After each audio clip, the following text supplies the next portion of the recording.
Mavis, the quarry diesel, had been doing odd jobs around the railway. She was delighted to get out of the quarry and loved exploring new places.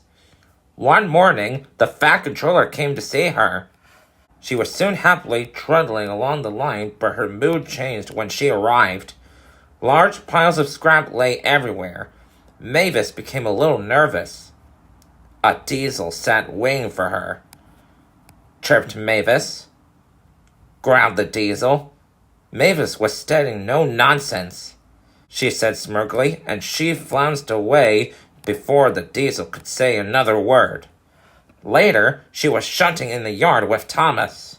Thomas was suddenly interrupted as the Fat Controller arrived.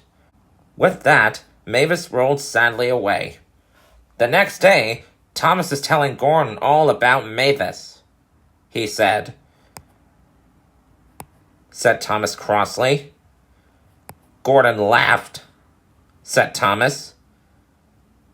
Spluttered Gordon, but it was no use. Thomas had already chortled away. That night, Thomas arrived at the scrapyards with a new train of fuel. The diesel smirked when he saw him, but Thomas just smiled, and he puffed away. The diesel was relieved, he muttered. He took the trucks to an old siding at the back of the yard. Next to them were the trucks Mavis had brought. The diesel froze. Standing in the brake van was the Fat Controller. The diesel didn't say a word. He just stared at his buffers.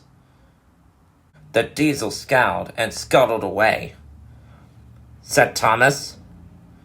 The next day, the diesel was sent to work at the quarry while Mavis went to the station. Waiting for her were Annie and Clarabelle. They chimed, said the Fat Controller.